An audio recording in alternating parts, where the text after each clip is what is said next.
Okay, so what's your name? John Balridge, Okay. class of '68. Hey, that was my next question. So what are some major historical moments in your high school career?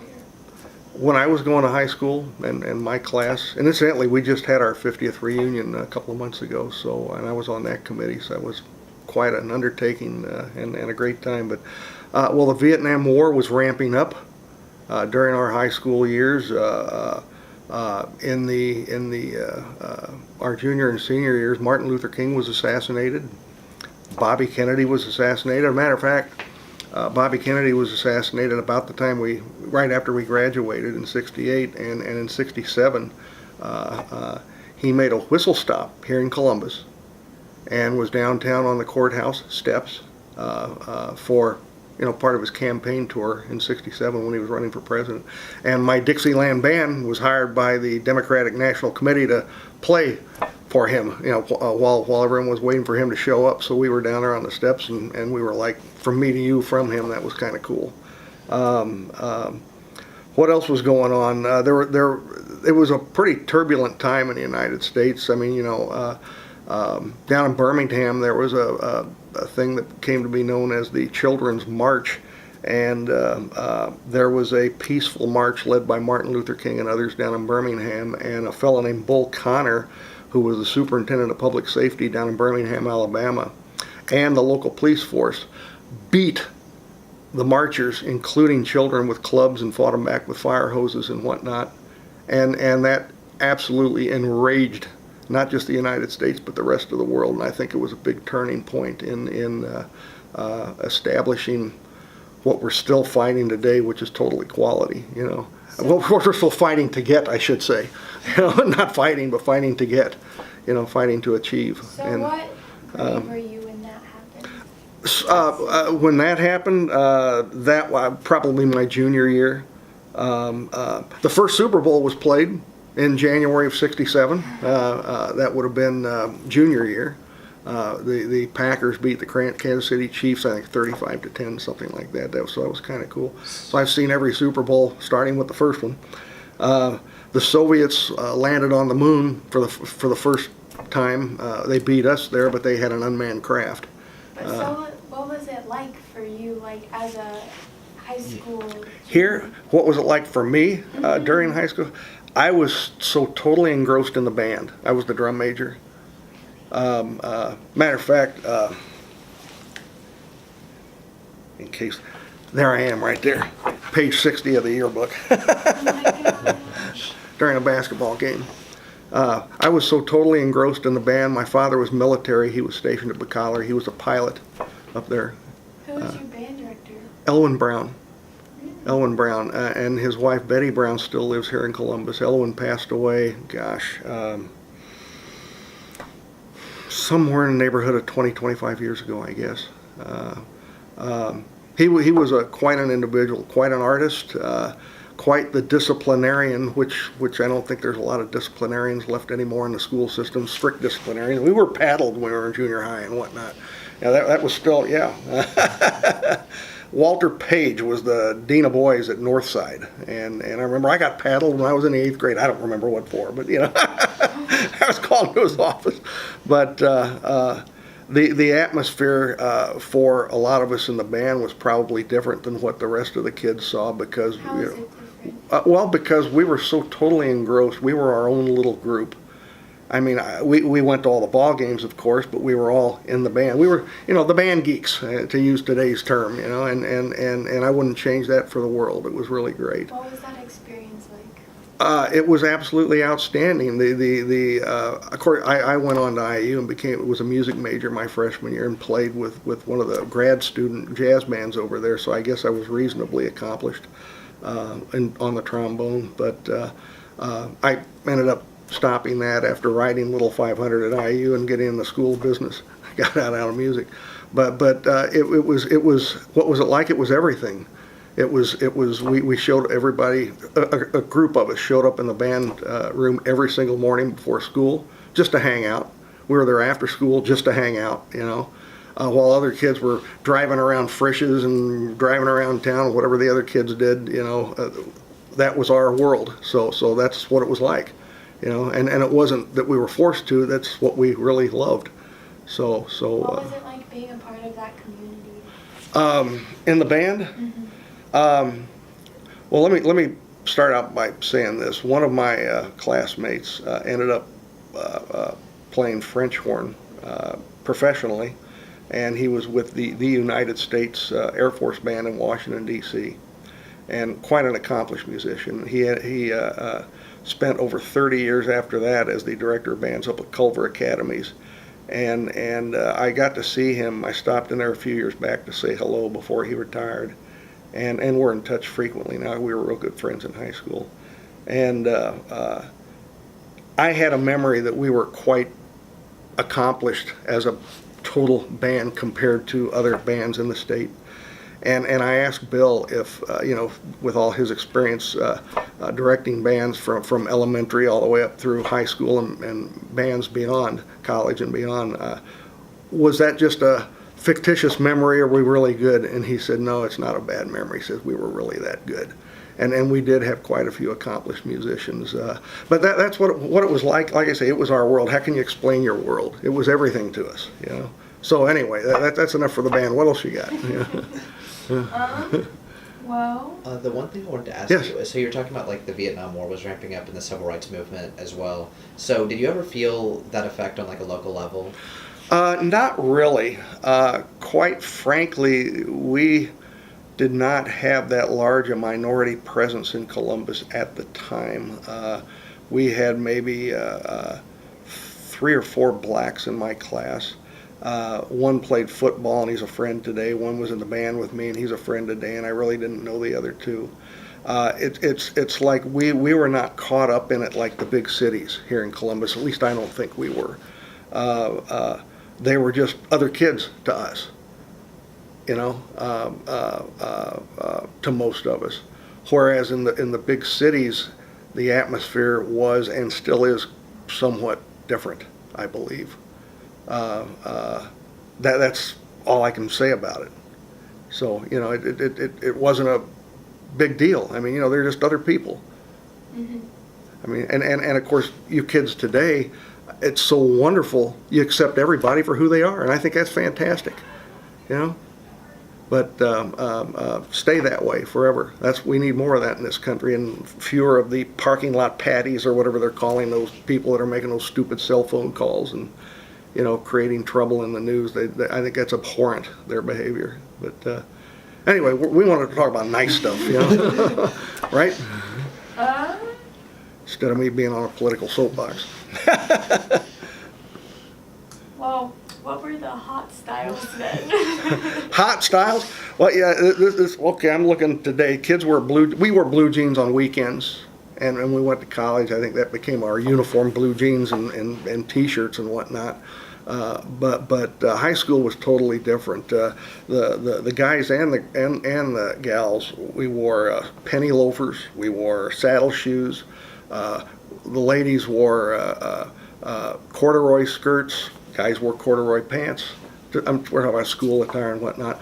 Button-up shirts or blouses. The guys had a lot of the Beatles hairstyles back then. You know, because the Beatles were had become so popular and were such an influence for music, and still are throughout the history of rock and roll and pop music and whatnot.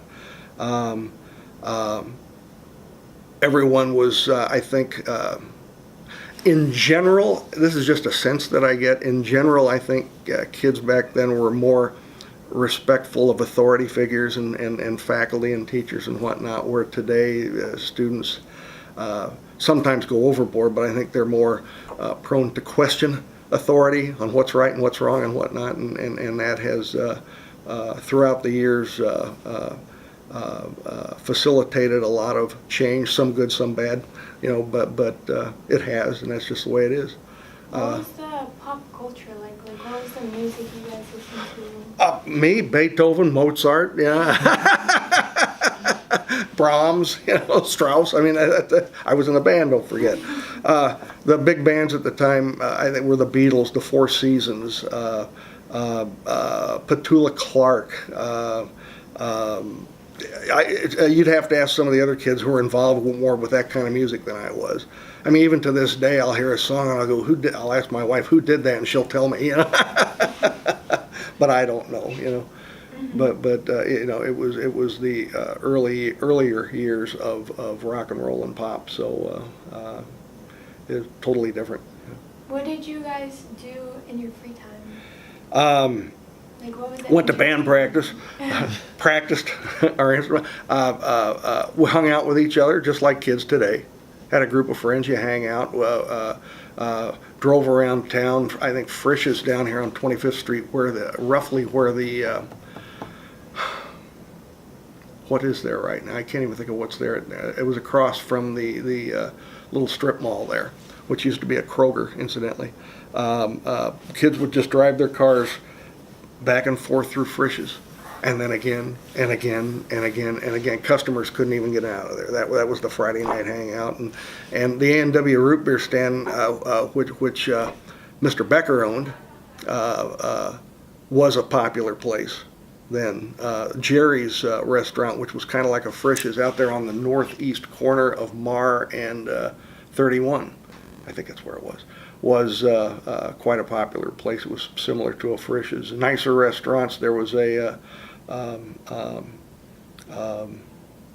place called the Village Inn just east of the 25th Street Fairgrounds, which is now the Fair Oaks Mall. You know, that was a pretty nice place for families to go have a decent meal and whatnot. You know. Kids hung out downtown a lot. Zaharico's was a popular ice cream shop then. I mean, everybody liked to go down there and hang out. I think it looks nicer now than it did then, but it pretty much looks the same. They just, the fellow came in and bought the place and spent all that money to have the pipe organ, the calliope refurbished, and it's really a cool place still to this day. The downtown area wasn't nearly as nice then as it was now. Still had narrow Washington Street and parking at a diagonal, but the community has done so much. When my family moved to Columbus in 1960, when Dad became full-time over at Bacalar, the population of Columbus was 17,500. When I got transferred away in '78, it was around 33,000. Now I feel at the next census we're probably going to hit 50. The town back in the '60s was, I think, due to a lot of the manufacturing from Cummins and Arvin and Costco and Reliance Electric and the foundries and whatnot being here in town. I think it was probably a little bit more of a blue-collar town then than it is now. I was transferred away in '78 with my job. I went to the Los Angeles area for 14 years, and I spent 25 years in northern Illinois before coming back. But one thing I've kept in touch with Columbus throughout all those years, and I've seen Columbus grow into, to me it's like a big college campus. The best way I can describe it, it's a huge, diverse, upscale, multicultural community, the way I see it, and I love it. And as long as my wife said we had to be back in Indiana because her mother's still in Richmond, instead of going to Tucson, I said, well, there's only one place we're going to be, then it's going to be Columbus, so we built a place here. So that's a little my thoughts on Columbus as a community and whatnot, and that probably wasn't even specific to your question. That's fine. But so, what are some of your favorite memories, like specific memories from high school? Oh gosh, okay, I'm glad I wrote some things down. What did I put down there?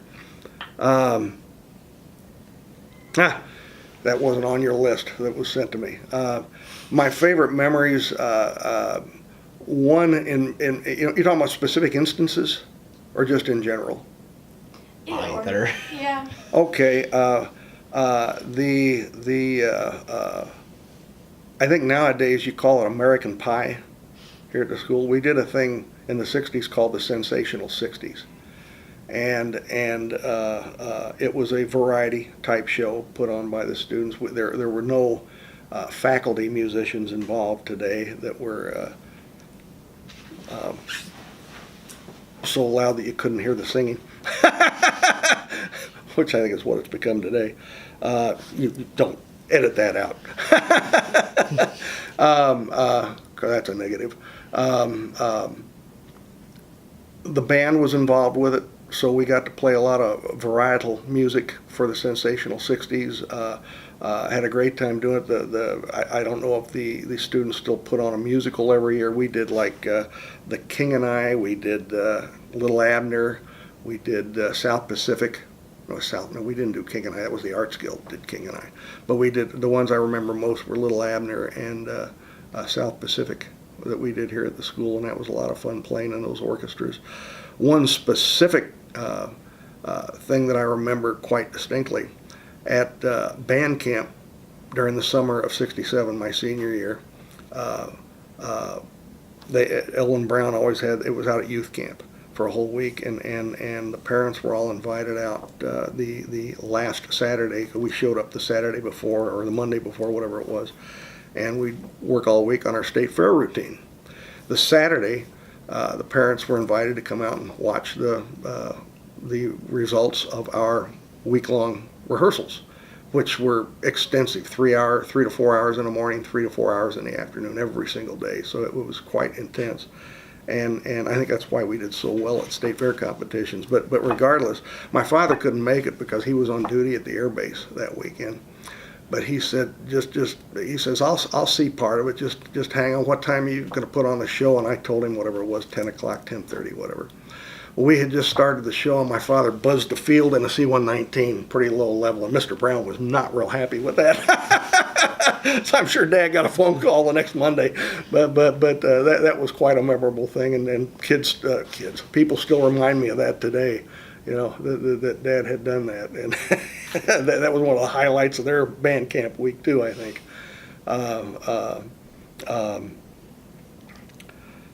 We had reasonable basketball teams. We made, I don't recall if we made the semi-state or not, but we had some really good basketball teams in the mid and late 60s. And nothing like the 64, which I'm sure you've heard about, right? Not 64.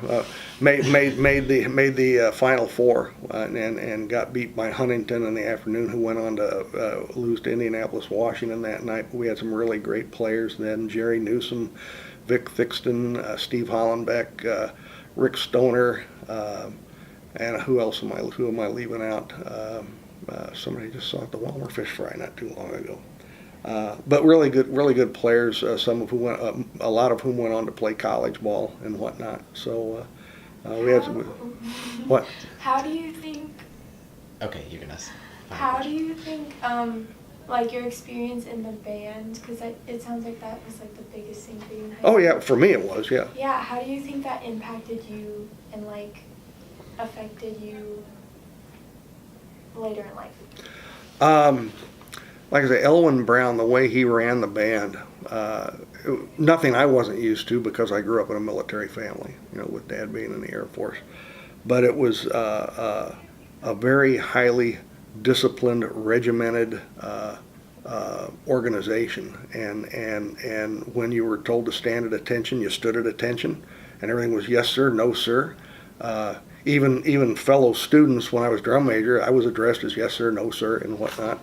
And people snapped. I mean, in terms of learning discipline, self-discipline, respect for others, respect for authority, I think it instilled a sense in me of a work ethic, of a certain amount of respect for myself and others, and probably helped me along in my career. Personally, I sold steel and steel products for over 20 years, and then mid-career went back to school. I'd already graduated from IU in '72, but I took some additional hours and passed the CPA boards at 48, and I ended my career as a CPA. And I wish I'd have done that in college because I really enjoyed that. You know. Kind of like being a band geek again. I was able to sit at a desk instead of being outside wandering around all over the country all day, you know, selling things, you know. but which is great for a lot of people, but it wasn't for me. And so I became a CPA, gained 100 pounds, and here we are today. Any closing things? Any miscellaneous thoughts that maybe? High school.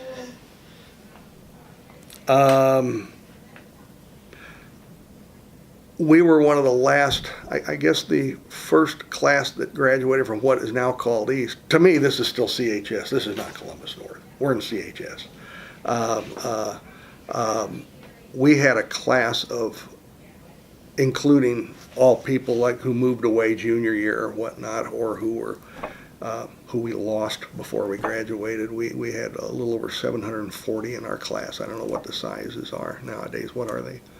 2,000 in the entire school, 400 a class-ish, 450 a class-ish. I don't know. 2,000. That doesn't add up. 450 times 3 is 1,350. I don't.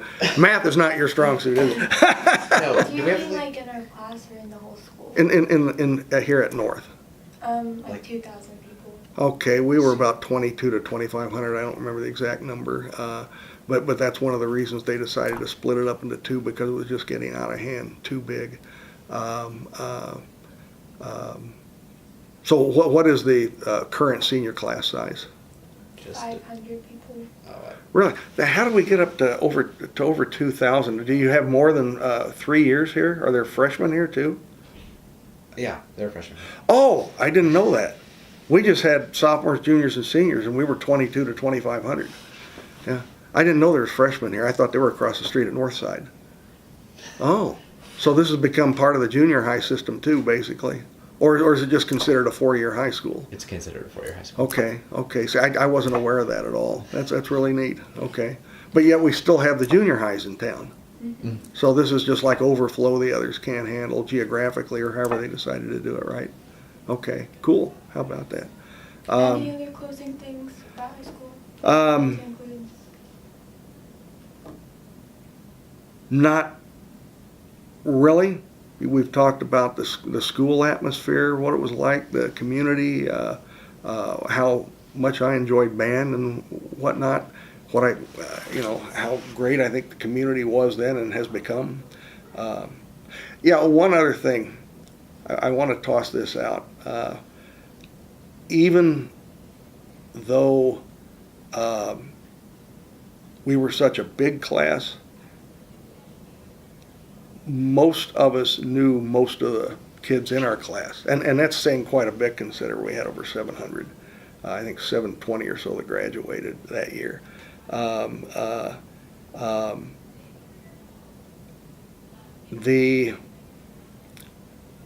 There were a lot of cliques, however you pronounce that, but probably more so, I think, than today. There were some factions that like look down their nose at others, which I don't think is so much the case today. At least in my boys' school career, everybody got along with everybody else, and I thought it was fantastic. There were a lot of people who couldn't wait for whatever reason to get out of school and leave Columbus. And to this day, I mean, to each their own, right? But to this day, I don't understand that, because it is such a remarkable community, and Columbus is the only community I've lived in my lifetime that I ever felt like giving something back to, which is part of the reason I'm here today. Just to give back my little piece of it and to contribute what I can. Places I lived in California, Northern Illinois, whatnot, Louisville. Never really cared to get involved with the communities, or never cared to contribute anything. And here I am back to where my roots are, and I'm thoroughly thrilled to be back. So thanks for your time. Yeah. Thank you for your